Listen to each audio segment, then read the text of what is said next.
She was won in a card game. The cowboy threw the winning hand in the fire and said, "You're free." The sun had just begun to dip below the horizon, painting the sky in shades of orange and pink over the small town of Dust Creek. It was the kind of town where everyone knew everyone else, where the streets were dirt, and the wooden buildings creaked and groaned in the wind.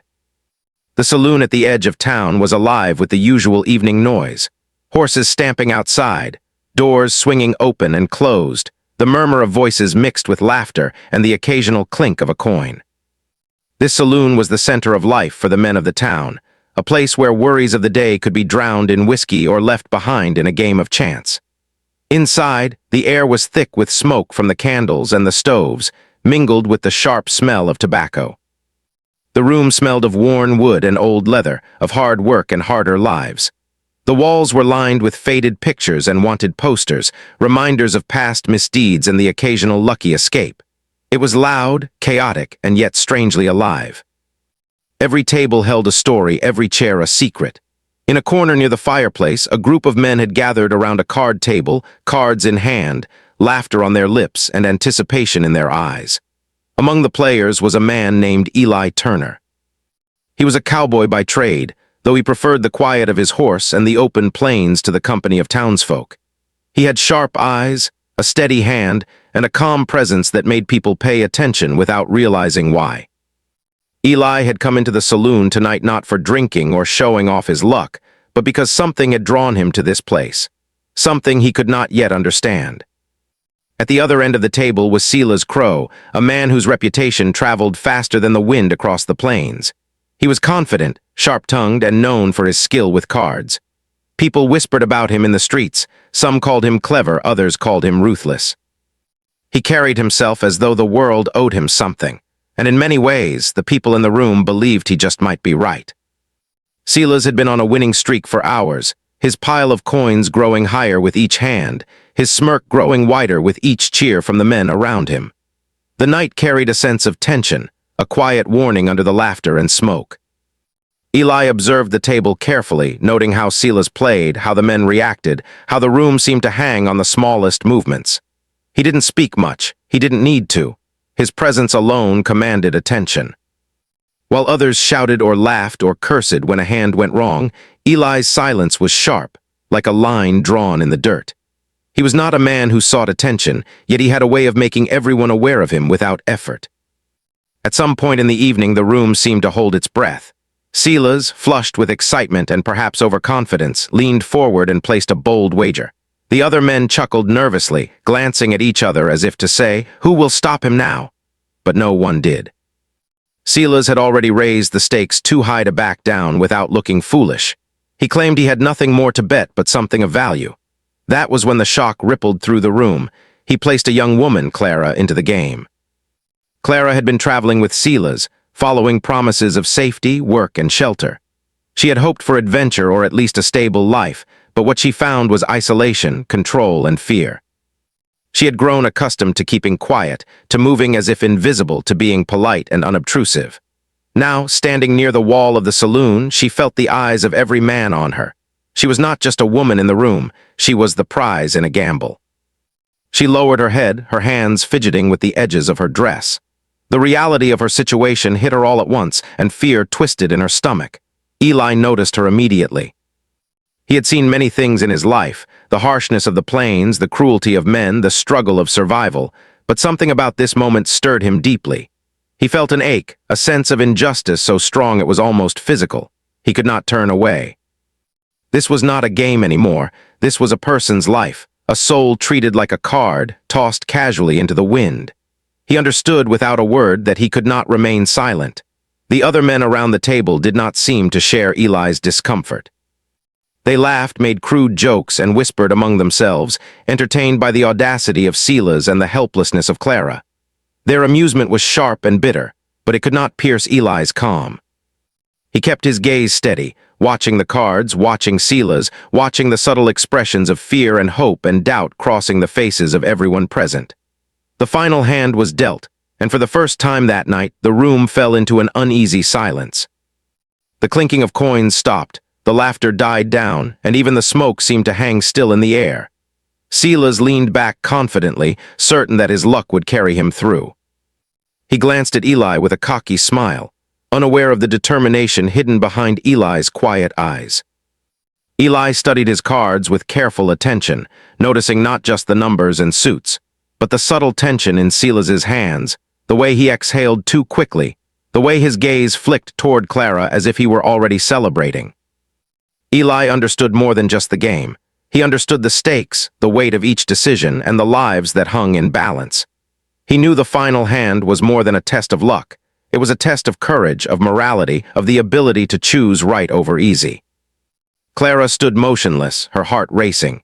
She wanted to look away, to pretend she did not exist in the center of this cruel wager, but something inside her would not let her. She had spent months learning how to survive in a world that often ignored or mistreated her, and she had learned, painfully, that courage sometimes came in small doses.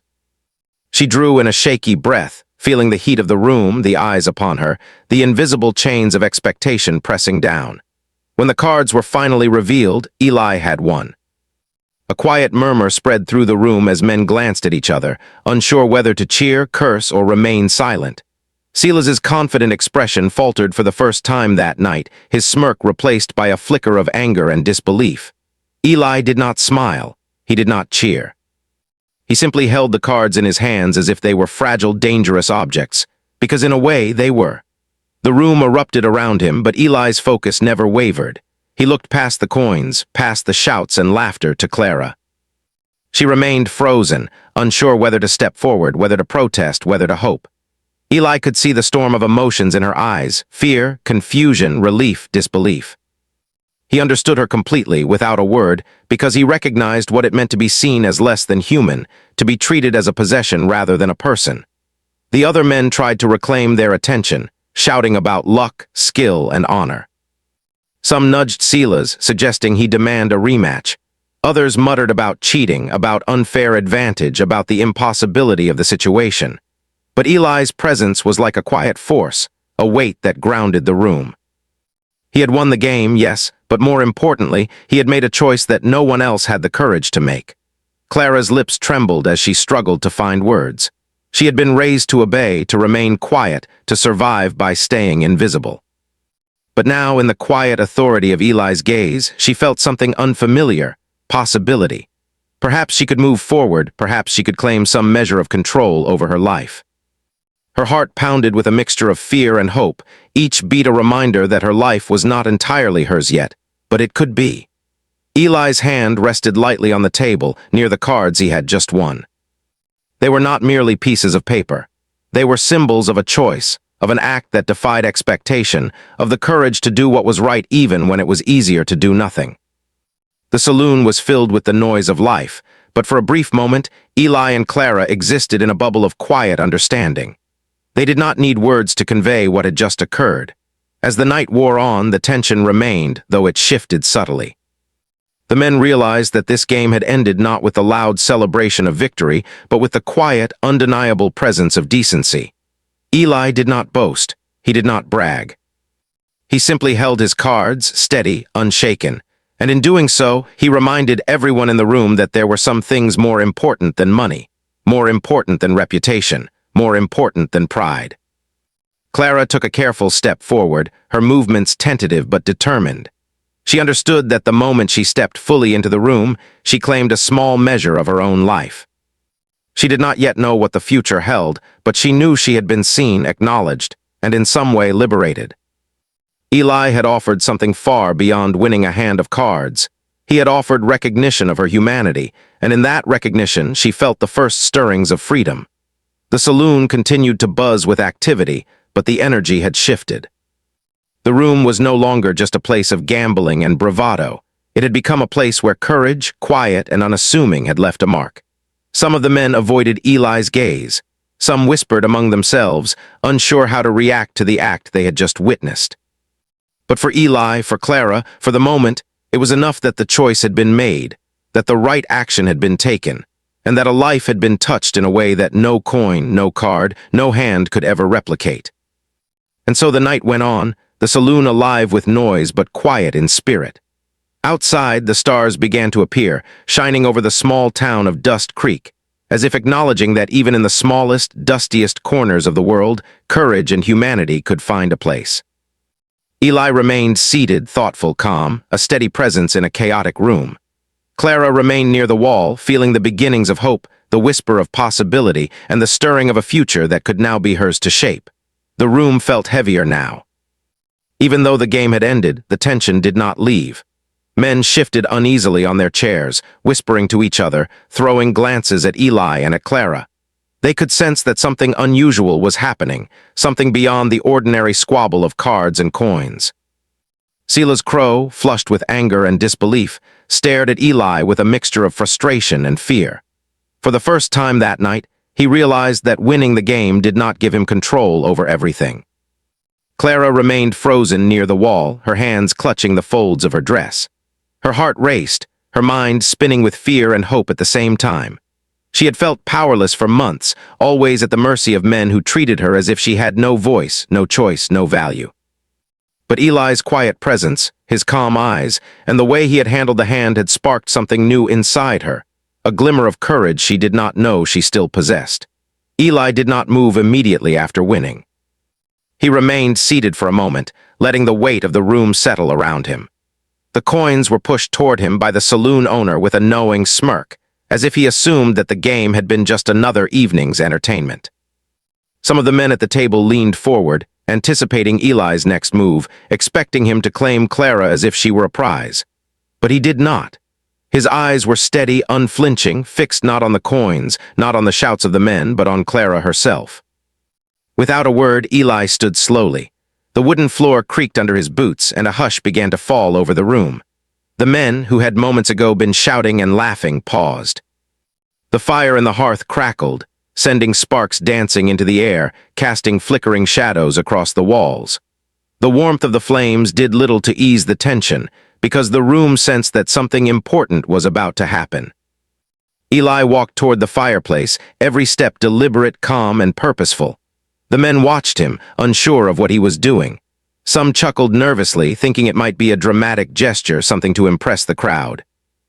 Others held their breath, sensing that the moment carried weight far beyond the rules of a simple card game. He lifted the cards in his hand, the very cards that had won him the game, the cards that Silas had hoped would secure his power and control. Eli looked around at the men once more. There were glances of confusion, whispers of disbelief, and even the beginnings of respect. He could feel the weight of every eye in the room upon him, but he did not falter. The firelight flickered against his face, making him look both human and unshakable at the same time. Then, in a single, deliberate motion, he threw the cards into the flames. They landed on the glowing coals and instantly began to curl and blacken, the numbers and suits disappearing in smoke. The room fell silent. The men who had moments before been laughing and joking now looked on in stunned amazement. Some murmured, "What is he doing?" Others whispered, "Is he crazy?" But Eli remained calm, standing tall, his eyes fixed not on the fire but on Clara. Silas leapt from his chair, his face red with fury. "That's impossible." "Those were my winnings," he shouted, his voice shaking with anger and panic. "You can't do that, that's cheating." Eli turned slowly toward him, his expression calm but his voice firm and unwavering. "No person belongs on a card table," he said. The words carried an authority that silenced Silas instantly. They were simple words, yet they held power far beyond the shouting, far beyond the coins, far beyond the game.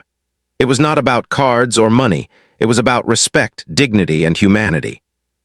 The saloon was silent now, except for the crackling fire and the occasional shuffle of boots on the wooden floor. Clara felt her heart leap into her throat. The words struck her like a ray of sunlight breaking through dark clouds. "You're free," Eli added, his voice soft now, meant for her ears more than anyone else's. 2 words, but they carried the weight of a lifetime of fear and oppression. Clara's knees weakened slightly. She could not believe what she was hearing. Freedom was a word she had not dared to dream of in months. She had been promised safety, promised work, promised a better life, but she had received lies, control, and confinement instead. The thought that she could now step into her own life, that someone had simply given her the choice to walk away, was almost overwhelming. The men around the table whispered among themselves, unsure how to respond. Some were angry that Eli had not played by the expected rules. Some were impressed by his courage. Some felt shame at the way they had treated Clara, realizing for the first time that their amusement had been cruel. But no one dared to challenge him. Eli's calm authority and moral clarity made it impossible. Clara finally took a cautious step forward, her eyes wide. She did not speak at first. Words had failed her for months, and now they seemed unnecessary.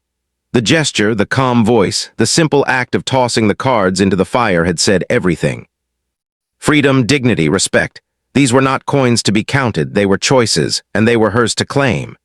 Sila's crow tried to argue, his voice trembling now, no longer filled with the confidence he had shown all night. "You can't just," he began, but the words faltered, powerless against Eli's presence.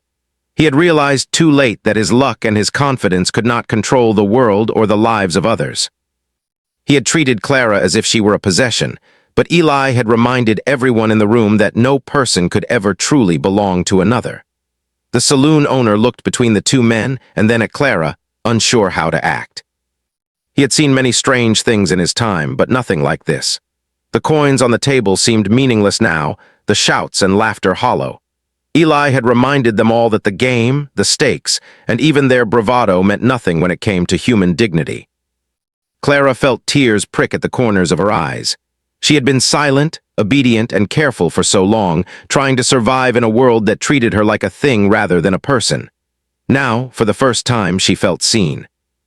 Not as a prize, not as property, not as a pawn in someone else's amusement, but as a human being. Eli had given her more than safety. He had given her recognition, the chance to reclaim her life. Eli stepped back slightly, giving her space. His calm and quiet strength allowed her to breathe, to stand taller, to feel the stirrings of courage that had been buried under fear for too long. She realized that freedom was not just leaving the saloon. It was the right to make her own choices, the right to claim her own life. The men in the room began to shift. Some looked away, ashamed, unable to meet Eli's gaze. Others muttered quietly, respecting him without fully understanding why. The energy in the room had changed. What had begun as a simple card game had transformed into something far more significant. A lesson in courage, a demonstration of humanity, and a reminder that even in a world filled with cruelty, one act of integrity could shine brighter than 1,000 victories. Clara moved closer to Eli, her steps careful, her heart still pounding. She did not need to speak. Her gratitude was in her eyes, in the way she straightened her posture, in the way she lifted her head to meet his gaze. Eli nodded slightly, acknowledging her without fanfare, without expectation. He had not done this for recognition, not for thanks, not for reward. He had done what he knew was right. That was all. The fire crackled as the last of the cards blackened and fell into ashes. The flames danced, reflecting in Clara's eyes, mirroring the spark of hope that had ignited in her heart. She realized that her life was no longer dictated by others. The choice was hers. The path forward was hers. And for the first time in months, she felt the possibility of a future that belonged entirely to her. The saloon slowly returned to its usual hum, but it was quieter now, thoughtful. Men resumed their drinks and games, but a lesson had been delivered that night, one that would linger far longer than any coin or hand of cards. Eli returned to his seat, calm and unassuming, a quiet hero whose courage needed no applause. Clara stayed near the doorway for a moment, taking in the night air, letting the reality of her freedom sink in. She was no longer a prize. She was her own person, and for the first time that truth felt exhilarating. Outside, the stars shone bright over Dust Creek. The wind carried the sense of the plains, of dust, of life continuing onward. But inside the saloon, a story had been written that would not be forgotten. One man had chosen integrity over gain, courage over fear, and humanity over convenience. And one woman had been given the chance to step into the life she deserved. Clara finally walked away from the saloon, her steps lighter than they had been in months. She carried nothing but herself and the faintest glimmer of hope, but it was enough. Eli watched her go, his face calm, knowing he had done what he could in a world that often demanded compromise and cruelty. Sometimes, he understood, that was all a person could do, make a choice, take a stand, and leave the rest to fate. The night was alive with possibility, and in that quiet, unassuming act of throwing cards into a fire, a life had been changed forever. Clara stood at the edge of the saloon, her heart still pounding from what had just happened. The echoes of the voices, the clinking of glasses, and the crackling of the fire lingered in her ears, but they no longer held power over her. For the first time in months, maybe even years, she felt the faint but unmistakable pull of hope. Freedom, she realized, was not just a word, it was a feeling, a possibility, and now it was hers to claim. Her mind swirled with thoughts and questions. What should she do next? Where would she go? How could she begin a life that felt so foreign yet so necessary? She had been under the control of Sila's crow for so long that even thinking about making decisions for herself felt strange. She had spent months obeying, pretending, surviving. Now she had to learn what it meant to live for herself. Eli remained seated a few feet away, calm and silent, his eyes occasionally meeting hers to give quiet reassurance. He had already done what he could. He had ensured she was no longer a prize to be gambled or controlled. Beyond that, he knew it was not his place to dictate her next steps. Freedom, he understood, was meaningless if it was dictated by another person. It was hers to shape, hers to explore. Clara took a deep breath and stepped forward.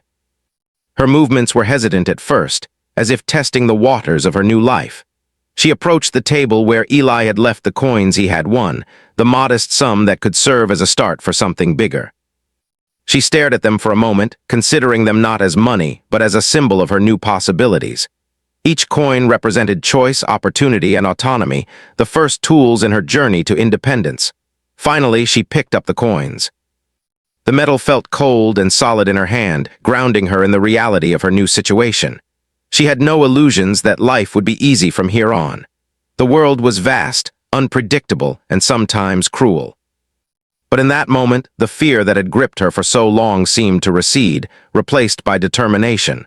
She had been given the chance to live differently, and she was not going to waste it. Sila's crow, who had been standing nearby, fuming quietly, attempted to interject. His words were sharp, but they carried no real power now. "You can't just leave," he said, his voice trembling. "You'll have nowhere to go, you'll starve, you won't survive." Clara looked at him, her gaze steady for the first time that night. She felt a strange mix of pity and anger for the man who had treated her as property. She realized that her life had been his to control only because she had allowed it, because fear had made her small, quiet, and compliant, but no more. "I will survive," she said softly yet firmly. "I've survived worse than this already. I'll find my own way." The saloon fell silent at her words. Men who had laughed earlier now watched in awe. The quiet strength in her voice, the clarity of her choice, had shifted the energy in the room once again. This was no longer a story about a card game or about Silas's arrogance. It was about a woman taking control of her life, step by deliberate step. Eli stood and gave her a small nod. "You don't owe anyone your life," he said quietly. "Make it yours." The words were simple, but they carried weight. He did not offer advice beyond that, for he knew that the path ahead was hers alone to choose. Freedom meant responsibility.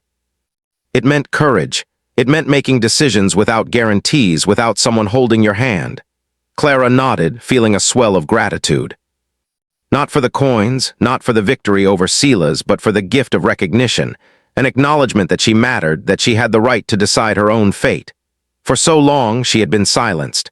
For so long, she had been treated as invisible.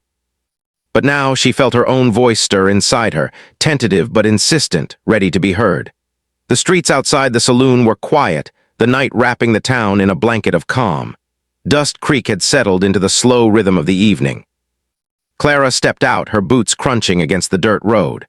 The wind carried the scent of sage and horses, of distant fields and open plains. The night felt alive, and yet it felt peaceful in a way the saloon never could. She realized that leaving the building was only the first step. The real challenge was ahead, deciding where to go, what to do, and how to build a life from the fragments of her past. She thought about the people she had met, the lessons she had learned, and the resilience that had carried her through hardship. Those memories were painful, yes, but they were also proof that she could endure, adapt, and grow. As she walked through the empty streets, Clara began to make a plan. She would find work, earn her own money, and create a life that was truly hers. She would not forget the lessons of the past, but she would not allow them to define her future. She would carry with her the knowledge that courage could be quiet but powerful, that one choice could shift the course of an entire life. In the days that followed, Clara used the coins Eli had given her to secure a small room above a bakery in a neighboring town. It was modest, barely more than 4 walls and a bed, but it was hers. She cleaned it, arranged her few belongings, and began to plan how she would earn a living. Sewing, a skill she had learned in her youth, seemed the most natural way forward. She would start small, making repairs and simple garments, and then build her reputation slowly, honestly, and with care. Every day she walked through the streets with her head held high, feeling the pride of independence grow with each step. The fear that had once controlled her actions began to fade, replaced by the thrill of possibility. She met new people, made small friendships, and learned to navigate a world that had once seemed impossible to survive. Each interaction, each choice, strengthened her confidence, reinforcing the truth that she was capable, deserving, and strong. Eli remained a quiet presence in her memory, not as someone to follow or depend upon, but as a reminder of what courage could look like. He had shown her that standing up for what was right could come in simple, decisive actions. He had not demanded gratitude or obedience. He had simply done what was just, giving Clara the chance to reclaim her life. The lesson stayed with her. True strength often lay in quiet acts of integrity, the kind that could change a life forever. Clara also began to reflect on the past with more clarity. She understood that Sila's crow's control over her had been temporary, built on fear and manipulation. But fear, while powerful, could not last forever. Freedom, once recognized and claimed, had a resilience that fear could not match. She realized that her life was no longer dictated by the whims of others. She was no longer defined by their expectations, their limitations, or their cruelty. She was free to shape her own path. Even as challenges arose, money ran low, difficult customers questioned her abilities, and days felt long and exhausting, Clara met each obstacle with the quiet determination that had begun in the saloon that night. She remembered Eli's words, "You don't owe anyone your life. Make it yours." Those words became a mantra, a guiding principle in everything she did. They reminded her that freedom was not a gift to be squandered, but a responsibility to be honored. Months passed, and Clara's reputation grew. People recognized her skill, her honesty, and her gentle confidence. She became known not just for the quality of her work, but for the integrity she carried in every interaction. She helped those in need, shared what little she had, and never forgot the lessons of her own struggle. The coins that had been given to her were long spent, but they had done their work. They had started a journey that money alone could never have completed. One day, as she worked in her small shop, Clara paused and looked out the window. The street was alive with children running, merchants shouting, and the bustle of daily life. She smiled, realizing that she had created a life that was wholly her own. No one could take it from her. She had faced fear, endured hardship, and embraced freedom. And in doing so, she had discovered her own strength, her own voice, and her own place in the world. In the quiet moments, she often thought of Eli. She did not need to see him again to remember him. He had shown her that courage and integrity could exist in even the harshest of worlds. He had reminded her that one act, simple yet decisive, could reshape a life. And she carried that lesson with her in every decision, every interaction, and every step she took forward. By the end of the year, Clara had established herself not just as a skilled seamstress, but as a respected member of the community. She was independent, self-reliant, and confident. She had earned the right to her own life through hard work, determination, and the quiet courage that had been awakened in her the night Eli Turner threw the cards into the fire.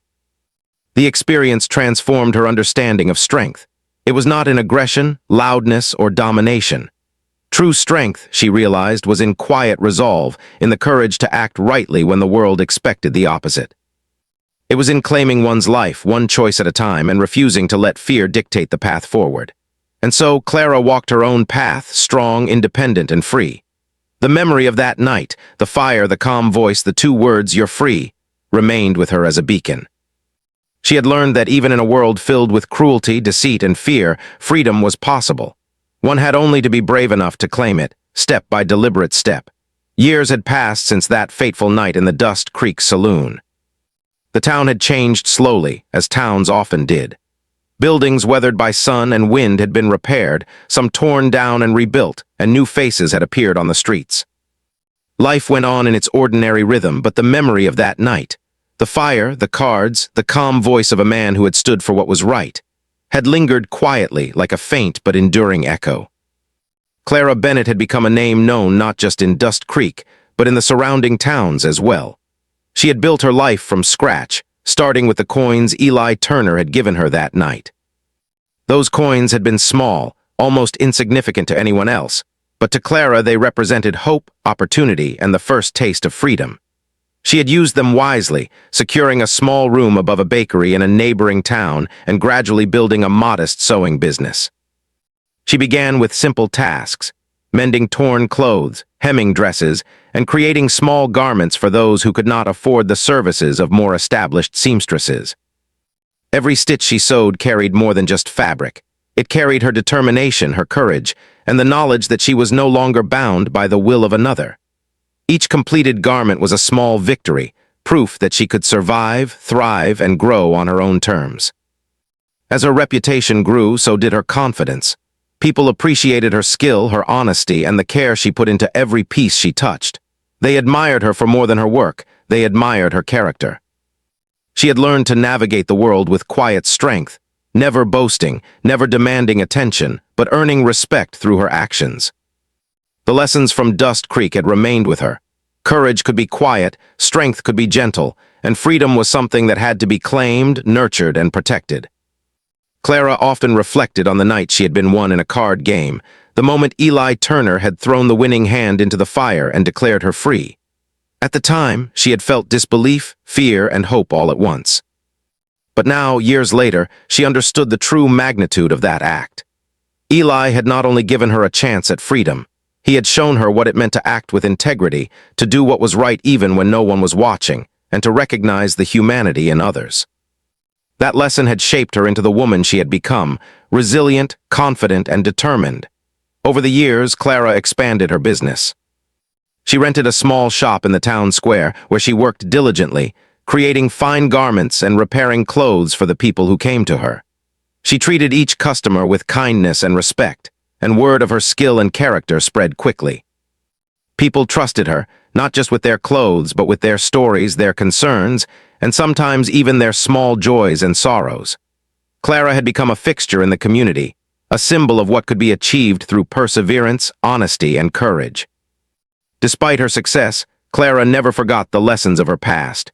She often helped others who were in difficult situations, offering guidance, support, and sometimes even financial assistance to those who needed it.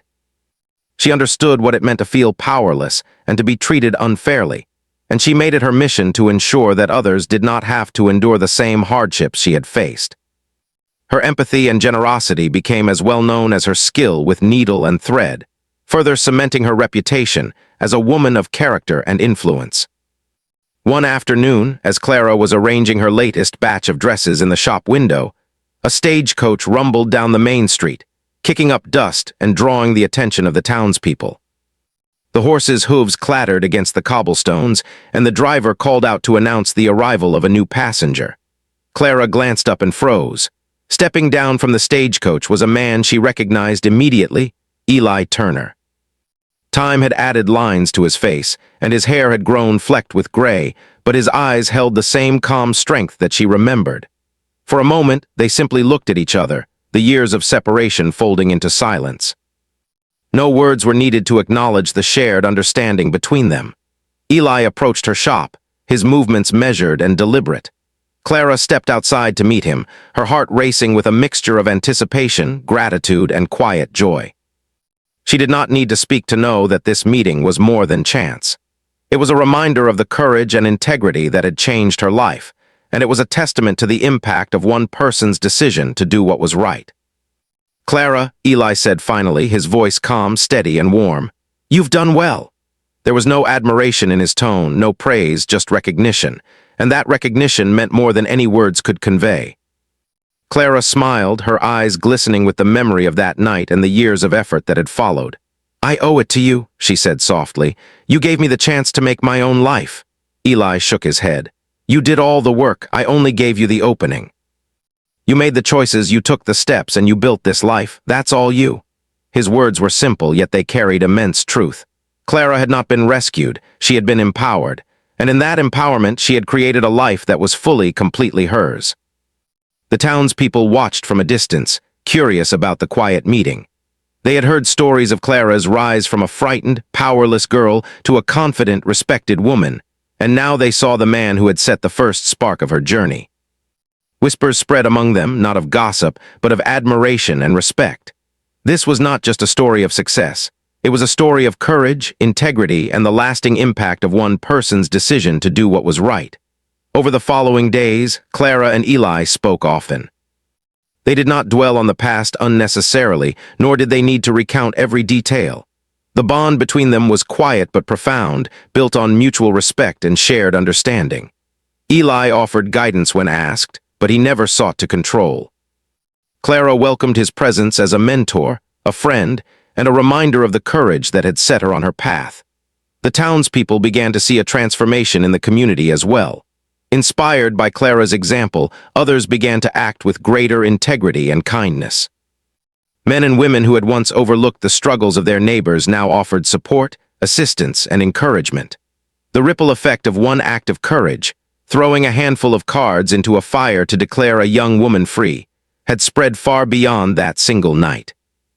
It had touched lives, shaped behavior, and reminded the town that fairness, compassion, and strength could exist even in the harshest of environments. Clara's business continued to grow, and she expanded her shop to offer lessons in sewing to young girls and women who wanted to learn a skill that could empower them. She shared her story with them, not as a tale of victimhood, but as a testament to the power of courage, determination, and self-respect. She encouraged them to value themselves, to make their own choices, and to never allow fear or the control of others to define their lives. Eli remained a quiet presence in her life, visiting occasionally to offer advice or share a meal. He never sought recognition, and he never demanded acknowledgement. His satisfaction came from knowing that his act of courage had allowed Clara to discover her own strength. In that sense, their bond was unspoken, built on respect and shared history rather than words or obligations. As the years went on, Clara became a pillar of the community, known not just for her skill, but for her kindness, wisdom, and courage. People came to her for guidance, for mentorship, and for inspiration. She helped those who had been overlooked, silenced, or mistreated, offering them not charity but empowerment, the tools and confidence to reclaim their own lives. One evening, as Clara closed her shop and looked out at the streets of the town she had helped shape, she reflected on the journey she had undertaken. From the fear and helplessness of that night in Dust Creek to the life she now led, the transformation had been profound. She had faced doubt, hardship, and uncertainty, yet she had persevered. Every stitch she had sewn, every lesson she had taught, and every act of kindness she had offered was a testament to the power of freedom, choice, and courage. Clara thought of Eli one last time as the sun set behind the hills. She felt gratitude, not just for the coins or the act of freedom, but for the lesson he had imparted through his courage and integrity. She understood now that true heroism did not always come in grand gestures or loud proclamations. Sometimes it came quietly, in the deliberate choice to do what was right, in the unwavering recognition of another person's humanity. The story of that night, the card game, the fire, and the declaration of freedom had become more than a memory. It had become a legend in Dust Creek, shared with respect and reverence. But for Clara, it was never about the story itself. It was about the life it had allowed her to create, the courage it had inspired, and the strength it had awakened within her. And so, Clara Bennett continued her life with quiet confidence, independence, and compassion. She had taken the chance she had been given and turned it into a life of meaning, dignity, and influence. She had learned that freedom was not simply a gift, but a responsibility to be honored and nurtured. And in every choice she made, she carried the quiet reminder that one act of courage, one simple decision to do what was right, could change the course of a life forever. The stars shone above Dust Creek that night, reflecting the quiet victories and hard-won independence of one remarkable woman. The wind carried whispers of hope and resilience, and the town itself seemed to pulse with the energy of lives touched by courage and integrity. Clara had become more than a seamstress or a business owner. She had become a symbol of possibility, of strength, and of the enduring power of freedom. Even as the years continued to pass, she never forgot the fire, the cards, and the calm words that had set her on her path. Eli Turner's simple declaration of freedom had done more than release her from control. It had awakened a strength within her that would never be diminished. And as she worked, taught, and lived her life fully, she carried with her the knowledge that courage, integrity, and humanity could leave a mark far greater than any hand of cards, any coin, or any victory of the moment. Clara Bennett's life, once won in a card game, had become a story of courage, perseverance, and the transformative power of freedom. It was a life fully her own, built with care, strength, and quiet determination, a testament to the truth that even in a harsh world, one person's bravery could inspire countless others and change the course of more than one life forever.